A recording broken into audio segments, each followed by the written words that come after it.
សួស្តីបងប្អូនទាំងអស់គ្នាសូមស្វាគមន៍មកកាន់ភពងងឹតថ្ងៃនេះខ្ញុំនឹងនាំអារម្មណ៍បងប្អូនទាំងអស់គ្នាទៅស្ដាប់រឿងមួយដែល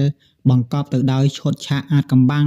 ឈុតឆាកស្នេហាការឈឺចាប់និងកម្មផលដ៏ធ្ងន់ធ្ងរមែនទែនវាជារឿងមួយដែលបង្ហាញថាអំណាចនៃសេចក្តីប្រាថ្នាសេចក្តីចង់បានរបស់មនុស្សយើងហ្នឹងពេលខ្លះអាចនាំទៅរកភាពងងឹតឬក៏ផ្លូវងងឹតតែមួយគត់ដែលមិនអាចត្រឡប់ក្រោយបានឡើយគឺមានតែសេចក្តីវិនាសសេចក្តីហន់ហោចតែប៉ុណ្ណោះហើយរឿងហ្នឹងដែរមានចំណងជើងថាសាក់យ័ន្តស្នេហ៍ដោយដែលបងប្អូនទាំងអស់គ្នាបានឃើញនៅក្នុង poster ក៏ដូចជាចំណងជើងដែលបានដាក់ខាងលើហ្នឹងឯងអូខេខ្ញុំបង្ហើបតែប៉ុណ្្នេះឯង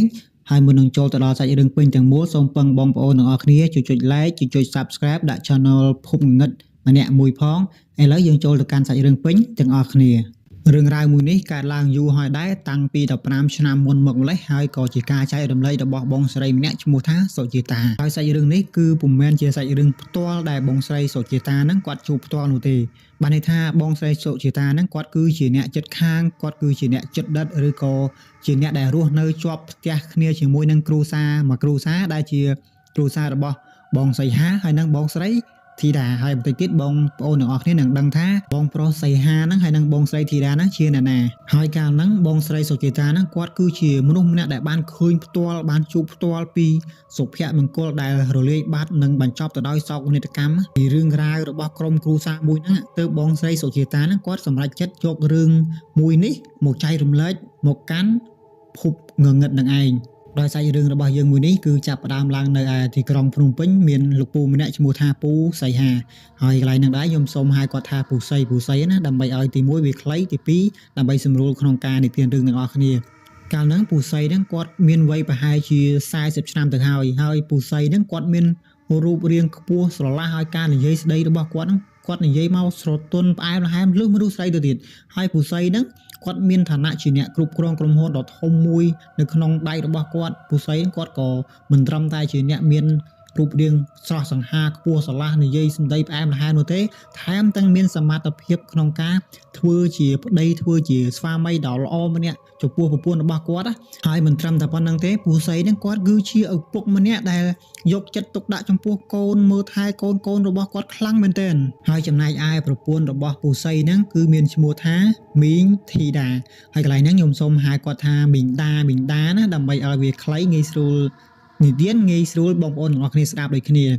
កាលហ្នឹងមីងដាហ្នឹងគាត់គឺជាស្ត្រីមេផ្ទះម្នាក់បានន័យថាគាត់គឺជាប្រពន្ធដ៏ល្អម្នាក់ចំពោះពូសីបានន័យថាមីងដាហ្នឹងគាត់គឺជាមនុស្សស្រីម្នាក់ដែលស្អាតយកទៅមែនតើហើយមិនត្រឹមតែស្អាតចិត្តល្អហើយស្មោះត្រង់គ្មានពីរលើលោកបើយើងនិយាយឲ្យស្រួលស្ដាប់ទៅគាត់គឺជាស្ត្រីម្នាក់ដែលស្មោះគ្មានពីរចង់និយាយចឹងហើយមិនត្រឹមតែប៉ុណ្្នឹងគាត់បានលះបង់អ្វីគ្រប់យ៉ាងដើម្បីមើលថែគ្រួសាររបស់គាត់ហ្នឹងឲ្យមានសុភមង្គលយូរអង្វែងហើយពួកគាត់ទាំងពីរហ្នឹងមីងធីតា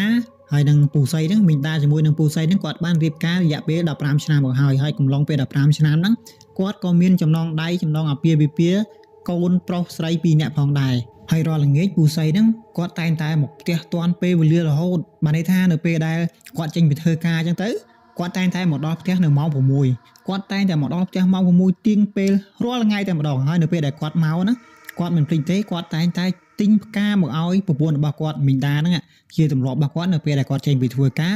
គាត់តែងតែទិញផ្កាហើយទិញរបស់លេងឲ្យកូនរបស់គាត់លេងចឹងទៅ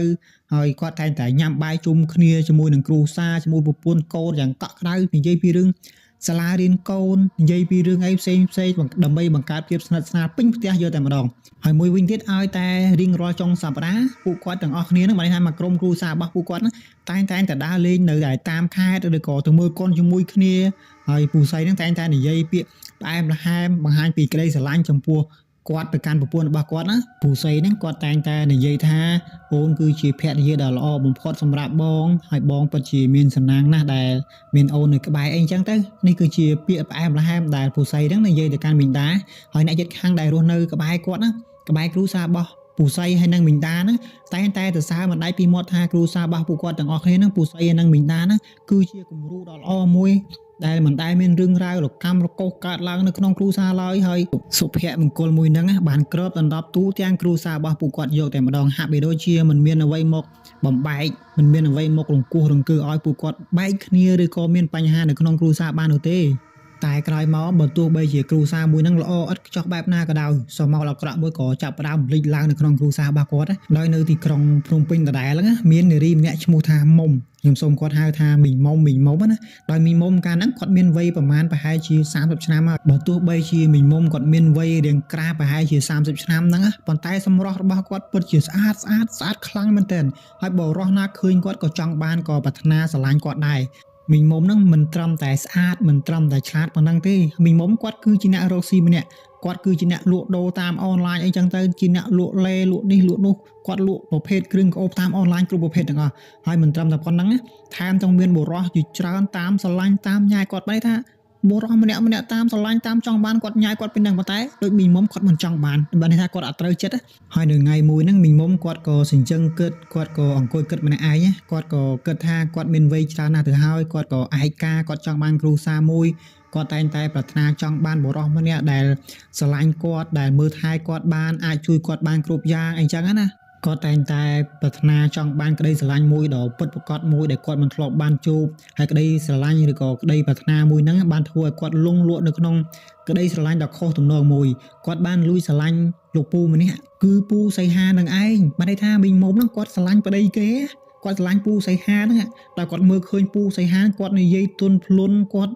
មើលទៅស្រស់សង្ហាគាត់ខ្ពស់ស្រឡះអញ្ចឹងទើបមីងមុំហ្នឹងគាត់ចង់បានក៏លួចស្រឡាញ់ហើយការលួចស្រឡាញ់របស់មីងមុំហ្នឹងគឺស្រឡាញ់ពូសីហាអស់ជាច្រើនខែមកហើយអញ្ចឹងបានជាមានបុរសជាច្រើនដែលចង់បានគាត់ដែលញ៉ាយគាត់ដែលស្រឡាញ់គាត់ហ្នឹងមកស៊ូសារសមគាត់មិនពេញចិត្តដោយសារតែមីងមុំហ្នឹងគាត់បានលងស្រឡាញ់ទៅលើពូសីហាទៅហើយបានន័យថាមីងមុំគាត់ស្រឡាញ់ប្តីគេហ្នឹងហើយមីងមុំហ្នឹងគាត់តែងតែតាមដានជីវិតរបស់ពូសីហាហ្នឹងជានិច្ចមិនថានៅលើបណ្ដាញសង្គមនៅតាម Facebook នៅតាមអីផ្សេងគឺមីងមុំហ្នឹងគាត់តាមដានដឹងអស់រលីងយកតែម្ដងមិនថាពូសីហ្នឹងគាត់ចូលចិត្តចូលហាងកាហ្វេមួយណាគាត់ទៅកន្លែងណាគាត់ចូលចិត្តអីហ្នឹងគឺមីងមុំគាត់តែងតែដឹងគាត់តែងតែស្វែងយល់អំពីចំណង់ចំណូលចិត្តរបស់ពូសីហាអស់រលីងយកតែម្ដងហើយក្រោយមកហ្នឹងមីងមុំតែងតែព្យាយាមតាក់ទងតែងតែបង្ហាញពីក្តីស្រឡាញ់តាមវិធីផ្សេងដូចជាការផ្ញើសារសួរសុខទុក្ខដូចជាការជូនកាដូឬការផ្ដល់ជូនការងារអីផ្សេង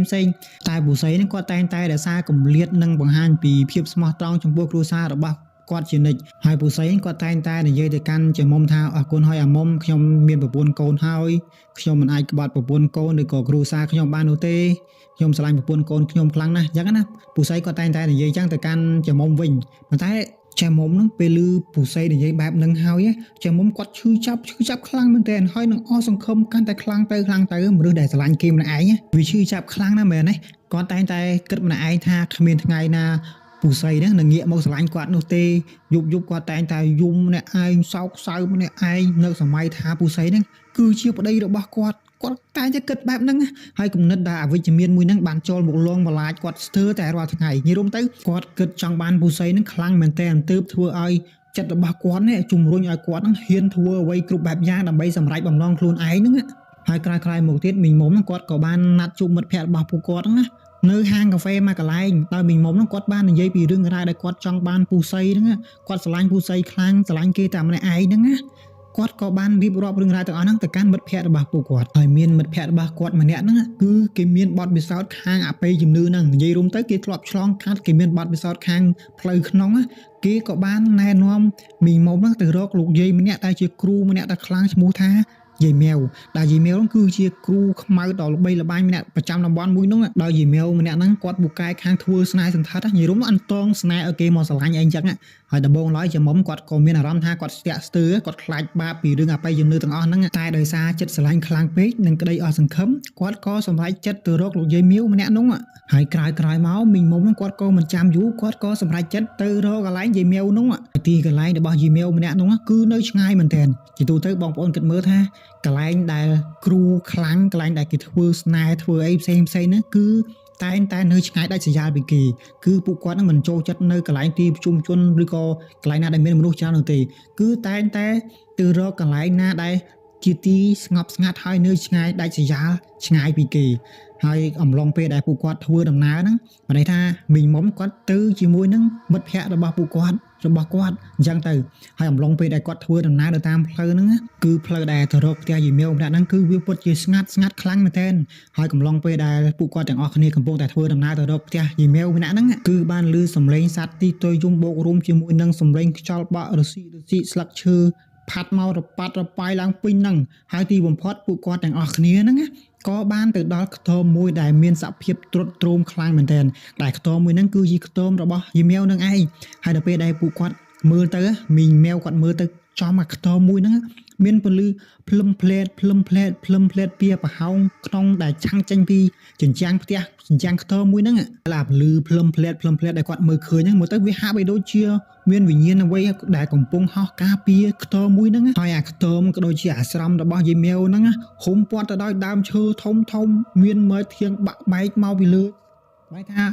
ដើមឈើធំហើយមានមើលធៀងវាបាក់មើលសាខាមកខាងអញ្ចឹងហើយនឹងគុំរស្មីដ៏ក្រាស់ដែលជុំវិញខ្ទមយាយមាវហ្នឹងហើយក្លិនធូបក្លិនអីផ្សេងដែលក្លិនជះចេញពីអាស្រមក៏ដូចជាខ្ទមរបស់យាយមាវហ្នឹងគឺវាចម្លែកខ្លាំងមែនទែនវាមានហាក់បីដូចជាក្លិនធូបផងក្លិនឈាមផងក្លិនសាក់សពសត្វអីផងនិយាយរួមទៅមិនត្រឹមតែប៉ុណ្្នឹងអាក្លិនអស់វាសាយភាយពេញបរិយាកាសដែលយើងមើលទៅហើយយើងឃើញបូករួមនឹងការស្រូបក្លិនផងធ្វើឲ្យមីងមុំគាត់ភ្លឺស្បុលខ្ញាក់យកតែម្ដងហើយបាននិយាយអំពីរូបរាងរបស់លោកយាយម្នាក់នោះយាយមាវម្នាក់ហ្នឹងគឺរូបរាងគាត់ហ្នឹងចំណាស់ខ្លាំងមែនទែនហើយសក់របស់គាត់ហ្នឹងស្កូវស្ទើរតែគ្មានសល់អាខ្មៅនិយាយរួមស្កូវទាំងអស់សក់សហើយភ្នែករបស់លោកយាយមាវហ្នឹងមើលទៅស្រវាំងសប៉ុន្តែមិនមែនជាប្រភេទភ្នែកសមើលអត់ឃើញភ្នែកឡើងបាយមើលមិនឃើញណាហាក់បីដូចជាភ្នែកមើលទៅមុតភ្នែកមើលទៅមុតហាក់បីដូចជាមើលទៅអាចមើលធ្លុះចិត្តរបស់មនុស្សអញ្ចឹងគាត់បានសួរអំពីគោលបំណងរបស់មីងមុំហ្នឹងថាមកដល់កន្លែងគាត់ហ្នឹងមានបំណងអីដែរហើយមីងមុំគាត់ក៏បានរៀបរាប់ពីក្តីស្រឡាញ់របស់គាត់ចំពោះពូសីហ្នឹងនិងការអស់សង្ឃឹមរបស់គាត់លោកយាយមាវហ្នឹងគាត់ក៏បានបញ្យល់អំពីអនុភាពនៃការសាក់យ័ន្តស្នេហ៍ទៅកាន់មីងមុំហ្នឹងអាចចងចិត្តបរោះឬក៏អាចចងចិត្តពូសីហ្នឹងឲ្យមកស្រឡាញ់មីងមុំហ្នឹងវិញបានហើយយាយមាវហ្នឹងគាត់ក៏បានបន្តទៅថាសាក់យ័ន្តស្នេហ៍ហ្នឹងវាមានឥទ្ធិពលខ្លាំងណាស់កូនអើយដល់យាយមាវគាត់ហៅមីងមុំថាកូនអញ្ចឹងណាវាអាចនឹងចងចិត្តមនុស្សឲ្យស្រឡាញ់នឹងស្នេហារបស់កូនបានគាត់ថាអញ្ចឹងហើយមួយទៀតអាចធ្វើឲ្យគេហ្នឹងដាច់អាល័យពីអ្នកណាទាំងអស់តែវាទាមទារឲ្យកូនហ្នឹងបូជាដ៏ធំធេងមួយផងដែរប៉ុន្តែគាត់ក៏បានបន្ថែមកន្ទុយមួយទៀតថាវាមិនមែនជាការបូជាលុយកាក់តែវាជាការបូជាសេចក្តីសុខចិត្តនិងសេចក្តីស្ងប់ក្នុងជីវិតរបស់កូនអាកន្លែងហ្នឹងមិនដឹងថាលោកយាយមាវហ្នឹងគាត់មានបំណងឬក៏គាត់ចង់បញ្យល់ទៅកាន់មីមាវបែបណាឯងប៉ុន្តែគាត់ក៏បានបន្តទៀតថាវិញ្ញាណដែលគ្រូបញ្ជូនទៅវាមិនត្រឹមតែចងចិត្តទេវានឹងរស់នៅស៊ីសាច់ហត់ឈាមមនុស្សដែលត្រូវយន់នោះបន្តិចម្ដងរហូតដល់ជីវិតចុងក្រោយឬក៏រហូតដល់ថ្ងៃវិនាសហ្នឹងគឺជាអ្វីដែលយាយមាវហ្នឹងនិយាយទៅកាន់មីមុំឲ្យគាត់យល់ប៉ុន្តែដល់ពេលហ្នឹងមីមុំហ្នឹងគាត់មិនបានគិតអីច្រើនទេគាត់គិតត្រឹមតែចង់បានពូសីធ្វើម៉េចឲ្យបានពូសីហ្នឹងមកនៅក្បែរខ្លួនរបស់គាត់និយាយរួមទៅមីមុំគាត់មិនបានគិតពីផលវិបាកថ្ងៃមុខទេធ្វើម៉េចឲ្យបានពូសីហ្នឹងមកនៅក្បែរខ្លួនសិនហ្នឹងអ្វីដែលគាត់សម្រេចចិត្តមករកលោកយាយមាវណាហើយនៅពេលនឹងដែរមីមុំគាត់ក៏មានអារម្មណ៍ថាគាត់ភ័យផងគាត់ខ្លាចផងដែរតែដោយសារតែសេចក្តីស្រឡាញ់ដ៏ងងឹតងល់បានគ្របដណ្ដប់ផ្លូវចិត្តរបស់គាត់ហ្នឹងគាត់ក៏សម្រេចចិត្តទទួលយកដោយមិនបានគិតពីផលវិបាកអ្វីគ្រប់យ៉ាងទាំងអស់គាត់ក៏បានប្រាប់លោកយាយមាវនឹងថាគាត់បានសុខចិត្តលះបង់អ្វីគ្រប់បែបយ៉ាងដើម្បីឲ្យតែបានពូសីអញ្ចឹងណាถึงមិនក៏ឲ្យតែបានពូសីគាត់មិនខ្វល់ថាគាត់លះបង់អ្វីគាត់មានផលវិបាកអ្វីសម្រាប់ឲ្យតែបានពូសីហ្នឹងមកនៅក្បែរខ្លួនហើយលោកយាយមាវហ្នឹងគាត់ក៏បានកំណត់ថ្ងៃធ្វើពិធីដោយតម្រូវឲ្យមីងមុំហ្នឹងគាត់រៀបចំគ្រឿងដង្វាយចម្លែកមកចំនួនយកមកអាស្រមរបស់គាត់ហើយនៅយប់កំណត់ហ្នឹងមីងមុំហ្នឹងគាត់ក៏បានទៅដល់ផ្ទះលោកយាយមាវម្នាក់នោះហើយក៏បានរៀបចំធ្វើពិធីអីផ្សេងហើយនៅក្នុងពិធីហ្នឹងណាលោកយាយមាវហ្នឹងគាត់បានរៀបចំមកទៅចម្លែកមកទៅគួរឲ្យខ្លាចមែនទែនដោយសារតែលោកយាយមាវគាត់គឺជាគ្រូខ្មៅគ្រូកងឹតអញ្ចឹងការរៀបចំរបស់គាត់មើលទៅឡើងគួរឲ្យខ្លាចគាត់តែឃើញម្នាក់គឺសម្បល់ខ្ញាក់យកតែម្ដងលោកយាយមាវគាត់ពាក់អង្កាំរបស់គាត់តែអង្កាំធ្វើអំពីឆ្អឹងសត្វធ្មេញសត្វគ្រប់យ៉ាងមើលទៅឡើងគួរឲ្យខ្លាចហើយនៅពេលហ្នឹងយាយមាវនោះគាត់ក៏បានសូត្រមន្តអាគមរបស់គាត់ធ្វើពិធីរួចអស់ហើយគាត់ក៏បានប្រើមកជុលវែងមួយចាក់ សាក់នៅលើខ្នងរបស់មីងមុំរាល់ការចាក់មជុលនីមួយៗហ្នឹងមីងមុំគាត់ថាគាត់មានអារម្មណ៍ថាឈឺចាប់ខ្លាំងមែនទែននិយាយរួមទៅបងប្អូនដែលធ្លាប់ចាក់សាក់គឺច្បាស់ជាយល់អារម្មណ៍មួយហ្នឹងដូចជាគេបេះសាច់គេជីសាច់ចៃពីខ្លួនអញ្ចឹងតែគាត់ខំខាំមាត់ខំទ្រាំដើម្បីចាក់សាក់មួយហ្នឹងរហូតដល់ចិញ្ចៀមតាមមាត់បញ្ហាគាត់ខំទ្រាំគាត់ខាំធ្មេញរបស់គាត់នឹងបបោមាត់រហូតដល់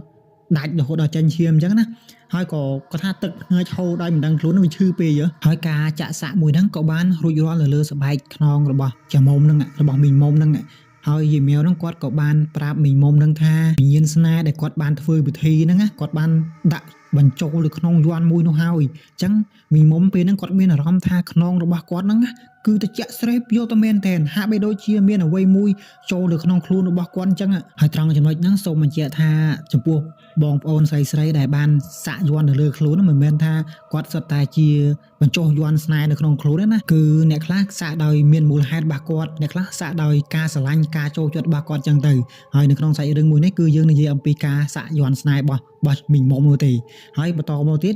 ក្រោយពីការសាក់យ័ន្តស្នេហ៍ហ្នឹងមួយហើយចែមុំហ្នឹងគាត់ក៏មានអារម្មណ៍ថាខ្លួនរបស់គាត់ហ្នឹងមានអំណាចខ្លាំងជាងមុនហើយមានក្តីសង្ឃឹមយ៉ាងខ្លាំងចំពោះខ្លួនរបស់គាត់និយាយរួមទៅគាត់និយាយថាគាត់មិនដែលមានអារម្មណ៍បែបហ្នឹងពីមុនមកនោះទេតែនៅពេលខ្លះគាត់ក៏មានអារម្មណ៍ថាប្លែកនៅក្នុងខ្លួនរបស់គាត់ដែរដូចជាមានអ្វីមួយកំពុងតែសន្តិដ្ឋនៅក្នុងខ្លួនគាត់ធ្វើឲ្យគាត់ហ្នឹងដូចជាមិនសូវសនុកចិត្តពេលខ្លះហ្នឹងគាត់ក៏បិទភ្នែកទៅគាត់តែងតែនឹកឃើញពូស័យនៅក្នុងភ្នែករបស់គាត់នៅក្នុងខួរក្បាលរបស់គាត់ហាក់បីដូចជាមានកម្លាំងអ្វីមួយកំពុងតែបខិតបង្ខំគាត់ឲ្យគាត់គិតអំពីពូស័យហ្នឹងឯង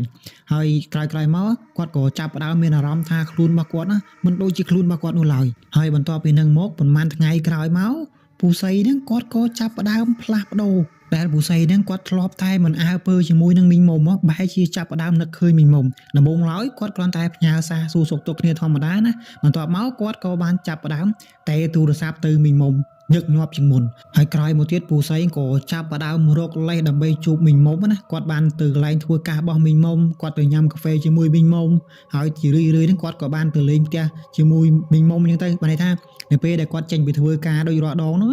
គាត់ក៏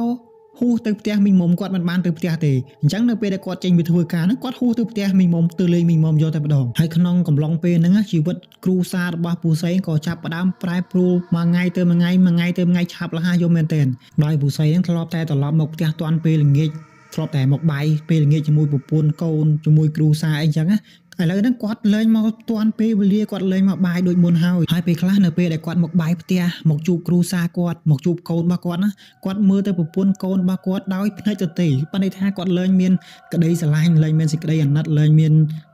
ទឹកចិត្តចំពោះគ្រួសារមួយហ្នឹងគឺទទេស្អាតយកតែម្ដងនឹងអ្វីដែរជាទង្វើគ្រប់យ៉ាងរបស់ពូស័យគាត់ចាប់ផ្ដើមប្លែកពីមួយថ្ងៃទៅមួយថ្ងៃហើយប្រពន្ធរបស់ពូស័យមីងដាហ្នឹងគាត់ឃើញទង្វើប្តីរបស់គាត់បែបហ្នឹងគាត់ក៏ស៊ូគាត់ក៏ហៅប្តីរបស់គាត់ថាបងកើតអីមែនបងមើលទៅដូចជាប្លែកខ្លាំងណាស់ប្រហែលថ្ងៃហ្នឹងហើយកូនរបស់យើងកំពុងមើលផ្លូវបងកំពុងនឹកបងប៉ុន្តែពូស័យហ្នឹងគាត់លឺបែបហ្នឹងហើយគាត់ក៏ធ្វើពង្រឿយគាត់មិននិយាយស្ដីគាត់មិនតបតអ្វីទាំងអស់ទៅកាន់មីងដាហ្នឹងនិយាយរួមទៅពូស័យហ្នឹងគាត់មិនបានតបតឬក៏និយាយស្ដីទៅកាន់មីងដានោះទេនៅពេលដែលមីងដាគាត់ស៊ូប្តីរបស់គាត់បែបហ្នឹងហើយគឺពូស័យគាត់ធ្វើពង្រឿយគាត់ធ្វើកន្តើយទៅកាន់មីងដាក៏ដូចជាកូនរបស់គាត់ហើយនៅពេលដែលពូស័យហ្នឹងគាត់លឺមីងដាស៊ូដដែលស៊ូច្រើនដងពេកដូចលក្ខណៈថាគាត់ធុញគាត់តបប្រមល់គាត់ក៏បានឆ្លើយតបទៅកាន់ប្រពន្ធរបស់គាត់ថាអញមិនអីទេអញធុញអញហត់ណាការងារអញច្រើនអញចង់សម្រាកអានេះសុកពូស័យគាត់ឆ្លើយបែបហ្នឹងទៅកាន់ប្រពន្ធរបស់គាត់ស៊ូថាទង្វើដែលគាត់ធ្លាប់ធ្វើពីមុនហេតុអីបានជាខុសគ្នាដាច់ស្រឡះខុសគ្នាឆ្ងាយ180ដឺក្រេយកតែម្ដងហើយមីងដានៅពេលដែលគាត់ឮសំឡេងការនិយាយស្ដីរបស់ប្តីរបស់គាត់បែបហ្នឹងហើយគាត់ក៏អត់បានតបតឬក៏និយាយអ្វីទៅកាន់ប្តីនោះទេគាត់ក៏បានគិតថាប្តីរបស់គាត់រវល់ការងារច្រើនអញ្ចឹងទៅទើបធ្វើឲ្យគាត់មូម៉ៅអញ្ចឹងណានេះគឺជាអ្វីដែលគាត់គិតបន្លប់ក្នុងចិត្តរបស់គាត់ប៉ុន្តែទង្វើរបស់ពូស័យហ្នឹងគឺចាប់ផ្ដើមលែងគិតពីប្រពន្ធកូនចាប់ផ្ដើមគិតពីកូនគិតពីប្រពន្ធហើយមិនលេងជាមួយកូនទុកកូនចោលឈប់នាំប្រពន្ធកូនដើរលេងនៅចុងសប្តាហ៍ឈប់មកបាយផ្ទះហើយ អ្វីគ្រប់យ៉ាងក៏ចាប់ផ្ដើមផ្លាស់ប្ដូរពីមួយថ្ងៃទៅមួយថ្ងៃពីមួយថ្ងៃទៅមួយថ្ងៃហើយសុភមង្គលដែលធ្លាប់កើតមានតាំងពីដំបូងឡើយគឺវាត្រូវអាលាយត្រឹមតែមកពពេចភ្នែកដោយសារតែប្តីរបស់គាត់ហ្នឹងពីធ្វើការមកលេងដូចមុនឈប់ចូលផ្ទះឈប់លេងជាមួយកូនឈប់អ្វីឈប់គ្រប់បែបយ៉ាងអញ្ចឹងទើបធ្វើឲ្យសុភមង្គលនៅក្នុងគ្រួសារមួយហ្នឹងវាចាប់ផ្ដើមធ្លាក់ចុះយ៉ាងគំហុកយកតែម្ដងទៅពេលខ្លះមីងតាហ្នឹងគាត់ក៏បានសុំអង្វរពូសីដែរដែលជាប្តីរបស់គាត់ហ្នឹងគាត់ក៏បាននិយាយថាបងកុំធ្វើបែបនេះអីពួកយើងមានកូនយើងមានគ្នាតែបងភ្លេចហើយមែនពួកយើងធ្លាប់ស្រឡាញ់គ្នាបងមានអ្វីកើតឡើងមែនអត់បងត្រឡប់ឲ្យដូចដើមវិញបានទេតែពូសីហ្នឹងគាត់មិនស្ដាប់ឡើយពូសីហាក់ដូចជាមនុស្សពីរផ្សេងគ្នាគាត់គ្មានអារម្មណ៍អ្វីទាំងអស់គាត់បានចាក់ចែងពីផ្ទះទាំងបោះបង់ចោលកូនបោះបង់ចោលប្រពន្ធហើយទៅរស់នៅជាមួយចមុំធ្វើបង្ងើយឯចមុំពេលហ្នឹងគាត់សប្បាយចិត្តខ្លាំងមែនទែនដោយសារតែក្តីសម័យរបស់គាត់ណាបានពូសីហ្នឹងមករស់នៅជាមួយគាត់ហ្នឹងគឺជាការពិតហើយអញ្ចឹងបែរថា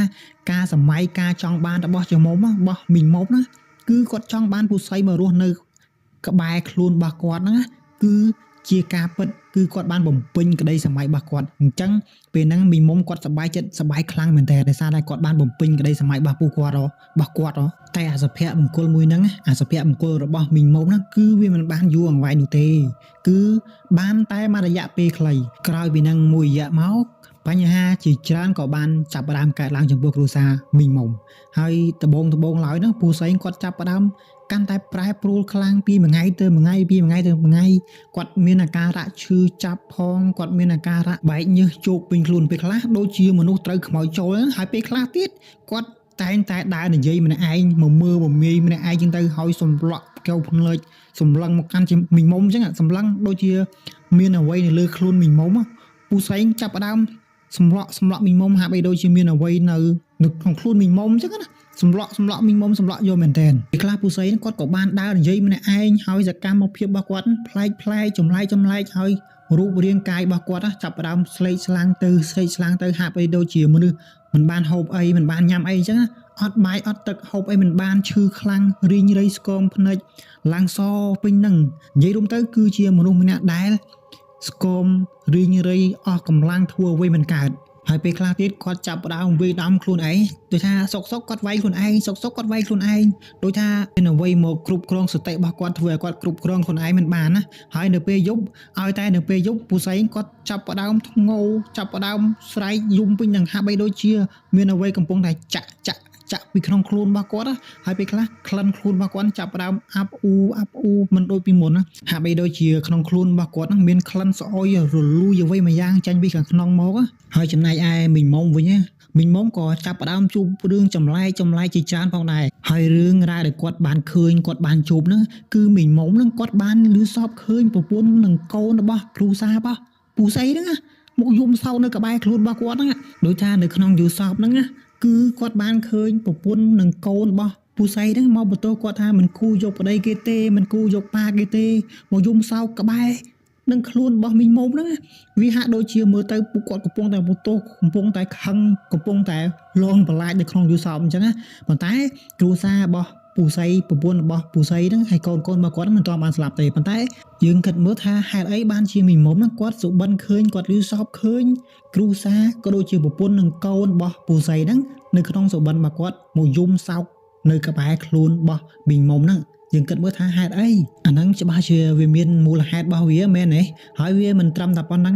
មីងតាគាត់បានឃើញទាំងវិញ្ញាណទាំងពីសមោលខ្មៅអីផ្សេងនៅជុំវិញខ្លួនគាត់ពេលខ្លះនៅជ្រុងម្ខាងនៃផ្ទះរបស់គាត់មិនត្រឹមតែប៉ុណ្្នឹងនៅពេលដែលគាត់យូរសពគាត់សុបិនឃើញរឿងរ៉ាវចម្លែករឿងរ៉ាវអាក្រក់ខ្លាំងមែនទែនហើយអ្វីដែលគាត់ឃើញគ្រប់យ៉ាងហ្នឹងមកលងបន្លាចគាត់ស្ទើរតែរាល់យប់ទើបធ្វើឲ្យមីងមុំហ្នឹងគាត់មិនហ៊ានគេងទេគាត់មិនហ៊ានដេកយប់ឲ្យលក់ទេបានន័យថាគាត់មិនចង់បិទភ្នែកដោយសារតែគាត់បិទភ្នែកទេគាត់នឹងឃើញរឿងរ៉ាវទាំងអស់ហ្នឹងពេញខួរក្បាលពេញយូសបពេញការសុបិននិយាយទៅឲ្យតែបិទភ្នែកគាត់ឃើញរឿងរ៉ាវអាក្រក់ទាំងអស់ហ្នឹងកើតឡើងនៅក្នុងខួរពេលខ្លះបើកភ្នែកឡើងហ្នឹងឃើញសមោលនេះសមោលនោះនៅតាមជញ្ជាំង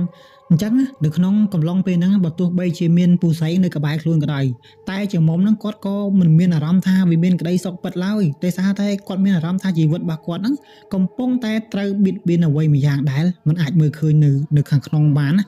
បានន័យថាគាត់កំពុងតែជួបអ្វីម្យ៉ាងកំពុងតែបៀតបៀនគាត់ដែលមិនអាចមើលឃើញគាត់មានអារម្មណ៍ថាបែបហ្នឹងត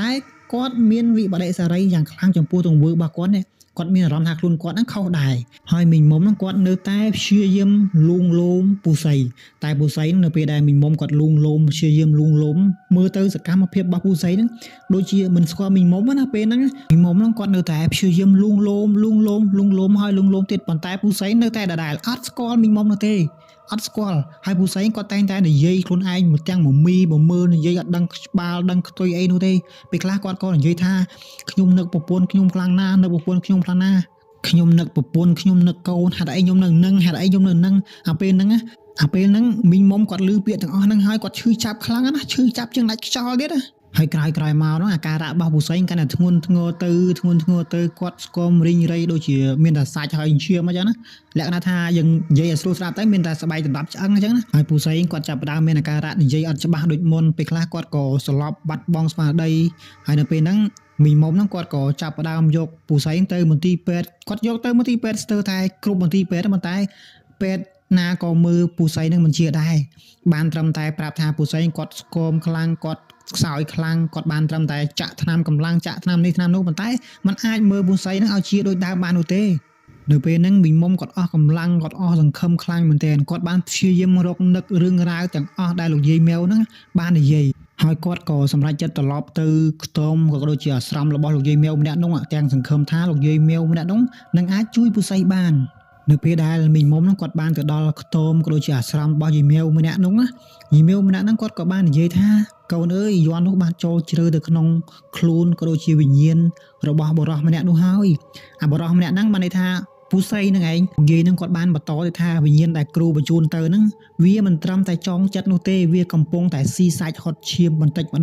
ដងរហូតដល់ជីវិតចុងក្រោយគាត់និយាយបែបហ្នឹងគាត់និយាយទៀតថាវាមិនអាចដកចេញបានទេកូនបានបង់នៅតម្លៃដ៏ធំធេងមួយហើយមិនមែនត្រឹមតែជាលុយកាក់តែជាក្តីសុខនិងព្រលឹងបុរសដែលកូនស្រឡាញ់នឹងលោកយាយម្នាក់ហ្នឹងគាត់និយាយបែបហ្នឹងគាត់ថាគ្រូមិនអាចជួយបានទៀតទេព្រោះអាវិញ្ញាណម្នាក់ហ្នឹងវាបាននិយាយថានេះគឺជាឆន្ទៈឬក៏ជាផ្លូវរបស់មីងមុំគាត់បានជ្រើសរើសអាកន្លែងហ្នឹងបានមីងមុំគាត់នឹកឃើញថានៅពេលដែលគាត់បានទៅជួបយាយម៉ែវនឹងត្បូងនោះគាត់បាននិយាយថាគាត់បានលះបង់អ្វីគ្រប់បែបយ៉ាងមិនថាផលវិបាកក៏ដោយថ្ងៃមុខគាត់ជួបអីក៏ដោយគាត់នឹងទទួលយកហ្នឹងអាហ្នឹងគឺជាអ្វីដែលមីងមុំគាត់នឹកឃើញគាត់និយាយទាំងគាត់មិនបានគិតឲ្យតែបានពុស័យមកចិត្តខ្លួនគាត់នេះអ្វីគ្រប់យ៉ាងក៏គាត់អាចធ្វើបានគាត់លះបង់បានមិនថាលំបាកបែបណាក៏ដោយអាហ្នឹងអ្វីដែលមីងមុំគាត់គិតឃើញនៅពេលហ្នឹងហើយពេលហ្នឹងដែរទើបគាត់មានអារម្មណ៍ថាគាត់សោកស្ដាយគាត់មិនគូណាធ្វើបែបហ្នឹងគាត់គិតថាខ្លួនគាត់ខុសប៉ុន្តែនៅពេលដំបូងហ្នឹងគេនិយាយឲ្យគាត់គិតប៉ុន្តែគាត់មិនបានគិតទេគាត់គិតត្រឹមថាគាត់ធ្វើម៉េចគាត់យកពូស័យហ្នឹងមកនៅក្បែរខ្លួនគាត់ឲ្យបានប៉ុន្តែបន្ទាប់ពីហ្នឹងលោកយាយម៉ែវម្នាក់ហ្នឹងគាត់ក៏បានបន្តទៅថាអាវិញ្ញាណមួយហ្នឹងវាស៊ីមិនទាន់ឆ្អែតទេវាត្រូវការបលឹងមួយទៀតវិញ្ញាណថ្មីមួយទៀតអញ្ចឹងនៅពេលបន្ទាប់នៅពេលដែលពូស័យគាត់ស្លាប់អាវិញ្ញាណមួយហ្នឹងនឹងមករកកូនហើយអាហ្នឹងអ្វីដែលយាយម្នាក់ហ្នឹងគាត់និយាយមករកកូនហ្នឹងមិនន័យថាមករកមីងមុំហ្នឹងឯងពូស័យស្លាប់មិនមកស៊ីមីងមុំម្ដងអាត្រង់ចំណុចហ្នឹងនៅពេលដែលមីងមុំគាត់ទៅរកលោកយាយម៉ែវដំបងលោកយាយម៉ែវគាត់បាននិយាយរៀបរាប់ប្រាប់ឲ្យគាត់សម្រេចចិត្តគឺបានន័យថានៅពេលដែលមីងមុំហ្នឹងគាត់ចង់បានប៉ុណ្ណាគឺគាត់បាត់បង់ប៉ុណ្ណឹងឯងបានន័យថាគាត់ចង់បានពូស័យនៅថ្ងៃមុខគាត់នឹងបាត់បង់ពូស័យគាត់ចង់បានអីគឺគាត់បាត់បង់ហ្នឹងបានន័យថារបស់ដែលគាត់បានមកហ្នឹងគឺគាត់មិនបានខំប្រឹងប្រែងដោយខ្លួនឯងនោះទេដោយធម្មជាតិនោះទេគឺមីងមុំហ្នឹងគឺគាត់បានដើរផ្លូវខុសអញ្ចឹងអ្វីដែលគាត់ទទួលបានគឺជាកម្មផលរបស់គាត់ហើយបន្ទាប់ពីហ្នឹងនៅពេលដែលមីងមុំគាត់ឮសម្ដីរបស់លោកយាយម៉ែវនិយាយបែបហ្នឹងហើយណាគាត់អស់សង្ឃឹមខ្លាំងមែនទែនគាត់គិតក្នុងចិត្តថាគាត់បានបំផ្លាញមនុស្សដែលគាត់ស្រឡាញ់ណាមនុស្សដែលគាត់ចូលចិត្តមនុស្សដែលគាត់ស្រឡាញ់មនុស្សដែលគាត់ចង់បានហ្នឹងដោយផ្ទាល់ដៃខ្លួនឯងហើយបន្ទាប់ពីត្រឡប់មកពីអាស្រមរបស់លោកយាយម៉ែវវិញណាពូស័យគាត់ចាប់ផ្ដើមមានអាការៈកាន់តែធ្ងន់ធ្ងរមែនទែនគាត់ចាប់ផ្ដើមប្រកាច់ហើយស្រែកយំម្នាក់ឯងពេលខ្លះគាត់ក៏មើលទៅអាចិញ្ចាំងមួយនោះជ្រុងចិញ្ចាំងមួយនោះគាត់ក៏បានចង្អុលថាឈឺណាស់ទៅក៏មកចិត្តខ្ញុំប៉ុន្តែទាំងតែអាចិញ្ចាំងមួយនោះអាជ្រុងមួយនោះអត់មានស្អីទេគាត់ចង្អុលហើយគាត់និយាយបែបហ្នឹងហើយអាការៈរបស់គាត់កាន់តែដដែលទៅធ្ងន់ធ្ងរទៅមួយសប្តាហ៍ក្រោយមកពូស័យហ្នឹងគាត់ក៏បាត់បង់ជីវិតគាត់ក៏បានស្លាប់បាត់ទៅនៅពេលហ្នឹងមីងមុំគាត់ស្រែកទៅហូរយំខ្លាំងមែនទែនដោយសារតែការបាត់បង់ជីវិតរបស់ពូស័យហ្នឹងហើយគាត់ក៏មានអារម្មណ៍ថាគាត់មានវិបដិសារីខ្លាំងហើយឈឺចាប់ខ្លាំងមែនទែនពិសេសសេចក្តីស្រឡាញ់ដែលគាត់បានស្វែងរកហ្នឹង បានប្រែคล้ายជាសេចក្តីស្លាប់ក៏ដូចជាសោកនាដកម្មនៅជុំវិញគាត់នៅចំពោះមុខគាត់គឺគាត់បានឃើញតែផ្ទាល់នឹងភ្នែកនៅទារុណកម្មដែលពូសីបានជួបមុននឹងស្លាប់វិញ្ញាណស្នេហ៍ដែលលោកយាយម៉ែវគាត់បញ្ជូនមកហ្នឹងមិនត្រឹមតែជួយមីងមុំនោះទេថែមទាំងបំផ្លាញមីងមុំរហូតដល់ថ្ងៃចុងក្រោយមិនត្រឹមតែបំផ្លាញពូសីជីវិតរបស់ពូសីទេបន្ទាប់មកវានឹងបំផ្លាញជីវិតរបស់មីងមុំផងដែរក្រោយការស្លាប់របស់ពូសីហើយហ្នឹងមីងមុំគាត់រស់នៅក្នុងភាពភ័យខ្លាចនិងឯកោបំផុតរាល់យប់គាត់មិនហ៊ានគេងណាមីងមុំគាត់អត់ហ៊ានគេងទេសារតែនៅពេលដែលគាត់គេងគាត់ខ្លាចយល់សពឃើញនេះឃើញនោះប៉ុន្តែនៅពេលដែលគាត់អត់គេងគាត់បើកភ្នែកអញ្ចឹងណាមីងមុំគាត់ក៏ឮសំឡេងខ្មោចលងខ្សឹបពីនេះខ្សឹបពីនោះជាងការចេញពីដជីគាត់ជាងការចេញពីជញ្ជាំងដោយពេលខ្លះក៏កសឹបប្រាប់គាត់ថានិយាយមកកាន់គាត់ថាឯងជាអ្នកធ្វើដល់វេនឯងហើយពេលខ្លះគាត់ឮបែបហ្នឹងហើយមិនត្រឹមតែប៉ុណ្ណឹងគាត់ក៏បានឃើញសមោលខ្មៅខ្លះលូនចេញពីជញ្ជាំងខ្លះលូនចេញពីលើមករកគាត់មកនៅក្បែរគាត់ហ្នឹងពេលខ្លះក៏មានសមោលខ្មៅមូលហើយមកដល់ជញ្ជាំងក៏ប្រែคล้ายទៅជាសមោលមនុស្សហើយពេលខ្លះក៏មានក្លិនស្អុយចេញពីអាសមោលខ្មៅមួយហ្នឹងអាចនិយាយបានថាមីងមុំហ្នឹងគាត់អាចនឹងមមីមើអាចនឹងស្គួតចិត្តនឹងបាត់បង់សតិពេលហ្នឹងហើយមួយវិញទៀតគាត់មានអារម្មណ៍ថាគាត់ត្រជាក់ពេញខ្លួនទោះបីជាអាកាសធាតុហ្នឹងកំពុងតែក្តៅខ្លាំងយ៉ាងណាក៏ដោយគាត់មានអារម្មណ៍ថាគាត់ត្រជាក់ពេញខ្លួនហើយពេលខ្លះនៅពេលដែលគាត់កំពុងគេងគាត់មានអារម្មណ៍ថាមាននរណាម្នាក់កំពុងតែអង្គុយលើទ្រូងរបស់គាត់សង្កត់ទ្រូងរបស់គាត់ធ្វើឲ្យគាត់ហ្នឹងពង្រាស់មិនបានឬពុំបានស្រ័យពុំរួចហើយនៅពេលដែលគាត់ភ័យខ្លាំងពេកគាត់ក៏រត់ទៅបើកទ្វារដើម្បីចេញក្រៅប៉ុន្តែនៅពេលដែលគាត់រត់ទៅដល់កន្លែងបើកទ្វារចេញក្រៅហ្នឹងអាទ្វារមួយហ្នឹងស្រាប់តែបិទវាបើកពុំបានណាដោយសារតែនៅពេលដែលគាត់បើកទ្វារទៅដូចមាននរណាម្នាក់កំពុងតែទាញទ្វារនឹងបិទដើម្បីកុំឲ្យគាត់ហ្នឹងបើកបានហើយចេញទៅក្រៅបានហើយម្យ៉ាងទៀតការងាររបស់គាត់ក៏បាត់បង់មិត្តភ័ក្តិរបស់គាត់ក៏បាត់បង់ដោយសារតែការនិយាយស្ដីរបស់គាត់មមីមើលនិយាយមិនដឹងមុខក្រោយនិយាយតែអំពីរឿងអតីតកាលអញ្ចឹងទៅទើបធ្វើឲ្យមិត្តភ័ក្តិរបស់គាត់ណាបោះបង់គាត់ចោលរត់ចោលគាត់អញ្ចឹងទៅទើបធ្វើឲ្យគាត់ហ្នឹងគិតច្រើនគិតពីរឿងពូសីផងគិតពីរឿងរ៉ាវផ្សេងផងត្រូវវិញ្ញាណនោះសន្តាត់ផងទើបធ្វើឲ្យមីងមុំនេះគាត់คล้ายទៅជាមនុស្សបាត់បង់ស្មារតីបាត់បង់សតិហើយបន្ទាប់ពីហ្នឹងក្រោយមកទៀតមីងមុំហ្នឹងគាត់ក៏បានបាត់បង់ជីវិតដោយសភាពដែលគាត់បានស្លាប់ដែលគេបានឃើញហ្នឹងគឺគាត់មានសភាពស្គមរីងរែកដូចជាពូសីអញ្ចឹងឯងហើយនេះគឺជាកម្មពៀដែលគាត់ទទួលបាននៅពេលដែលមីងមុំគាត់ស្លាប់អ្នកភូមិគាត់ឃើញគាត់ក៏បានធ្វើបុណ្យសពឲ្យមីងមុំហ្នឹងយកទៅបញ្ចុះយកទៅបូជានៅឯវត្តអារាមមួយកន្លែងហើយគ្រូសារបស់មីងមុំហ្នឹងគេក៏មិនបានដឹងថាសាច់ញាតិរបស់គាត់នៅខាងណាឬក៏ខេត្តណាដែរដោយសារតែមីងមុំគាត់នៅតែឯងហើយនៅពេលដែលគាត់ស្លាប់ហ្នឹងមីងមុំហ្នឹងគាត់ក៏បានបាត់បង់មិត្តភ័ក្តិដោយសារតែមិត្តភ័ក្តិរបស់គាត់រត់ចោលគាត់ឈប់រាប់អានគាត់ដល់ពេលអញ្ចឹងទើបគ្មានអ្នកណាដឹងពីអាស័យដ្ឋានរបស់គាត់នោះទេហើយចំពោះឯមីងដាវិញនៅពេលដែលពូសីគាត់បានចាក់ចេញពីគ្រូសាទៅចោលកូនចោលប្រពន្ធទៅគាត់ក៏មានអារម្មណ៍ថាសោកសៅយំសោកបោកខ្លួនពិបាកចិត្តខ្លាំងមែនទែននៅពេលដែលបាត់បង់ប្តីទោះជាយ៉ាងណាក៏ដោយគាត់ក៏ខំប្រឹងមើលថែកូនមើលថែគ្រូសាមួយនឹងដែរហើយក្រោយមកទៀតគាត់ក៏បានដំណឹងថាពូសីហ្នឹងគាត់បានបាត់បង់ជីវិតគាត់បានស្លាប់អីចឹងណាហើយនៅពេលដែលគាត់ឮដំណឹងមួយហើយហ្នឹងមីងដាហ្នឹងគាត់ក៏បានទៅចូលរួមធ្វើពិធីបុណ្យសពបុណ្យអីទៅកាន់ប្តីរបស់គាត់ដែរបើទោះជាប្តីរបស់គាត់ធ្វើខុសយ៉ាងណាក៏ដោយគាត់នៅតែស្រឡាញ់គាត់នៅតែចូលរួមទៅក្នុ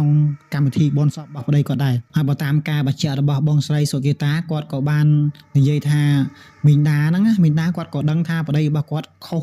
រាល់ដងហ្នឹងគាត់ក៏ដឹងថាប្តីរបស់គាត់ត្រូវនេះត្រូវនោះដែរប៉ុន្តែគាត់មិនដឹងថាគាត់គូទៅរកអ្នកណាមកជួយទៅរកគ្រូណាដោយសារតែគាត់គ្មានចំណេះដឹងមិនស្គាល់គេមិនស្គាល់នេះមិនស្គាល់នោះអញ្ចឹងណាគាត់ក៏បដ ாய் តាមហ្នឹងទៅគាត់ក៏បានខំហៅប្តីមកវិញដោយការប្រើពាក្យហៅប្តីលួងលោមប្តីអញ្ចឹងណាប៉ុន្តែបងស្រីពូស្រីហ្នឹងគាត់មិនបានស្ដាប់ដោយសារតែគាត់ត្រូវស្នេហ៍របស់មីងមុំដល់ពេលអញ្ចឹងគាត់ក៏បានទៅហើយក៏បានប្រើពាក្យគំរោះគំរើយជេរស្ដីដល់ប្រពន្ធកូនផងដែរដល់ពេលអញ្ចឹងមីងដាគាត់ក៏បានត្រឹមតែលួងលោមអីចឹងទៅគាត់នៅតែស្រឡាញ់ប្តីរបស់គាត់ហើយបន្ទាប់ពីប្តីរបស់គាត់ស្លាប់ហើយគាត់ក៏បានចូលរួមអីចឹងទៅគាត់ក៏បានកាត់ចិត្តបន្តិចម្ដងរហូតដល់ថ្ងៃចុងក្រោយគាត់បានកាត់ចិត្តបានអញ្ចឹងទៅគាត់ក៏បានខំប្រឹងមើលថែរក្សាកូនចិញ្ចឹមកូនបីបាច់ថែរក្សាកូនហើយគ្រូសាស្ត្ររបស់ពួកគាត់ហ្នឹងក៏បានរស់នៅធូរធារដោយសារតែការខំប្រឹងរបស់មីងដាអញ្ចឹងទៅអូខេហើយនេះក៏ជាសាច់រឿងទាំងមូលផងដែរហើយនៅក្នុងសាច់រឿងមួយហ្នឹងក៏បានបន្សល់ទុកនៅមេរៀនមួយចំនួនផងដែរសម្រាប់យើងជាអ្នកស្ដាប់ទាំងអស់គ្នាដោយទី1ហ្នឹងអំណាចនៃសេចក្តីប្រាថ្នានិងកម្មផលមានន័យថាស្នេហាដែលបានមកដោយសារតែការបង្ខិតបង្ខំដោយសារតែការប្រើមន្តអាគមមិនដែលនាំមកនៅសេចក្តីសុភមង្គលពិតប្រាកដនោះទេ ហើយស្នេហាពិតគឺកើតចេញពីការស្ម័គ្រចិត្តទាំងសងខាងមិនមែនជាការបង្ខិតបង្ខំនោះទេហើយការប្រើប្រាស់មន្តអាគមដើម្បីបានស្នេហាគឺវាមិនខុសអីពីការចាប់ចម្រិតព្រលឹងនោះទេវាជាការរំលោភលើសិទ្ធិសេរីភាពនិងឆន្ទៈរបស់មនុស្សហើយនឹងនាំមកនូវផលវិបាកដ៏ធ្ងន់ធ្ងរនៅថ្ងៃមុខរួមទាំងការលងបន្លាចវិញ្ញាណអាក្រក់រហូតដល់យើងបាត់បង់ជីវិតក៏ថាបានដែរហើយការដាក់ស្នេហ៍ដើម្បីឲ្យគេមកស្រឡាញ់យើងហ្នឹងវាពុំមែនជាដំណោះស្រាយដ៏ល្អទេមែនអត់តែវាជាបណ្ដាសាបដែលបំផ្លាញមនុស្សម្នាក់បន្ទាប់ពីអ្នកផ្សេងទៀតណាហើយទីបំផុតគឺបំផ្លាញខ្លួនឯងដោយផ្ទាល់ហើយទី2វិញគឺផលវិបាកនៃការលោភលន់ដោយការលោភលន់ចង់បាននៅអ្វីដែលមិនមែនជារបស់ខ្លួននោះវាអាចនាំមកនៅសេចក្តីវិនាសចំពោះខ្លួនឯងហើយនិងអ្នកដទៃដូចមីមុំគាត់ឃើញគ្រូសារបស់ពូសីហ្នឹងគាត់មានសុភមង្គលខ្លាំងប៉ុន្តែគាត់ចង់បានសុភមង្គលដោយគ្រូសារបស់ពូសីដែរប៉ុន្តែគាត់លេងផ្លូវកាត់តែពេលគាត់លេងផ្លូវកាត់ហើយអ្វីដែលគាត់ចង់បានហ្នឹងគឺជាប្តីរបស់គេទៀតប៉ុន្តែនៅពេលដែលគាត់ចង់បានគាត់លេងផ្លូវកាត់ហើយអ្វីដែលគាត់ទទួលបានចុងក្រោយគឺអ្វីគាត់បានទទួលនៅសុភមង្គលតែមួយរយៈពេលខ្លីហើយអ្វីដែលគាត់ទទួលបានចុងក្រោយគឺពូសីគាត់ស្លាប់ហើយចុងក្រោយមួយទៀតគឺគាត់ក៏បាត់បង់ជីវិតខ្លួនឯងផងដែរហើយចំពោះចំណុចទី3វិញគឺជាសេចក្តីអភ័យទោសនិងការរស់នៅដោយសុចរិតទោះបីជាមីងដានិងកូនរបស់គាត់រងទុក្ខខ្លាំងវេទនាប៉ុណ្ណាក៏ដោយដោយសារតែពូសីហ្នឹងក៏ពួកគាត់នៅតែរឹងមាំគាត់នៅតែបន្តរស់នៅដោយការតស៊ូការអត់ធ្មត់ហើយនិងការតស៊ូរបស់ពួកគាត់ទាំងអស់គ្នាហ្នឹងណាបង្ហាញថាទោះជាស្ថិតនៅក្នុងស្ថានភាពលំបាកយ៉ាងណាក៏ដោយក៏ជីវិតរបស់យើងត្រូវតែបន្តទៅមុខហើយការរស់នៅដោយស្មោះត្រង់គឺជាផ្លូវមួយដែលល្អបំផុតសម្រាប់មនុស្សយើងរីឯចំណុចទី4ដែលខ្ញុំគិតឃើញគឺជាចំណុចចុងក្រោយជំនឿហើយនិងសតិសម្បញ្ញៈក្នុងចំណុចនេះដែរសូមអ្នកទាំងអស់គ្នាប្រុងប្រយ័ត្នជានិច្ចមុននឹងធ្វើការសម្រេចចិត្តណាមួយដែលអាចជាផលប៉ះពាល់ដល់អាយុជីវិតនិងសង្គមរបស់អ្នកដទៃអញ្ចឹងណាជាពិសេសរឿងរ៉ាវដែលតាក់ទងទៅនឹងជំនឿអរូបីឬក៏តាក់ទងទៅនឹងអបិយជំនឿអីផ្សេងសូមកុំជឿលើអំណាចអបិយជំនឿអីផ្សេងតែសន្យានៅសេចក្តីសុខរយៈពេលខ្លីឲ្យយើងណាតែនាំមកនៅសេចក្តីទុក្ខទោសអស់យើងមកជីវិតឲ្យយើងកុំជឿឲ្យសោះហើយនៅក្នុងចំណុចហ្នឹងដែរមិនមែនមិនឲ្យអ្នកទាំងអស់គ្នាមិនជឿនោះទេប៉ុន្តែជឿនៅក្នុងវិធីមួយនៅក្នុងផ្លូវមួយដែលអាចគិតថានៅក្នុងផ្លូវដែលត្រឹមត្រូវកុំដើរទៅលើផ្លូវមួយដែលគេមិនទទួលស្គាល់និយាយរួមទៅកុំដើរទៅលើផ្លូវកាត់អូខេសូមអរគុណបងប្អូនទាំងអស់គ្នាដែលបានតាមដានស្ដាប់តាំងពីដើមរហូតដល់ចំណុចនេះហើយបើសិនជាមានការនិយាយទៅលឺលួសឬក៏ខ្វះខាតឬក៏មិនច្បាស់ត្រង់ចំណុចណាមួយសូមបងប្អូនទាំងអស់គ្នាអធ្យាស្រ័យផងដោយសារតែការនិយាយនេះពុំមែនជាការអានអក្សរឬក៏សរសេរ script ទុកមុននោះទេហើយសង្ឃឹមថាក្នុងរឿងមួយនេះនឹងផ្ដល់តម្លៃអប់រំក៏ដូចជាមេរៀនដ៏ជ្រាលជ្រៅដល់បងប្អូនទាំងអស់គ្នាសូមរងចាំតាមដានស្ដាប់នៅរឿងរ៉ាវពិភពងឹតនៅបន្តទៀតហើយមុននឹងបញ្ចប់សូមពឹងបងប្អូនទាំងអស់គ្នាជួយចុច like ជួយចុច subscribe ឲ្យម្នាក់មួយផងជាចុងក្រោយសូមអរគុណសូមជម្រាបលាបាយបាយ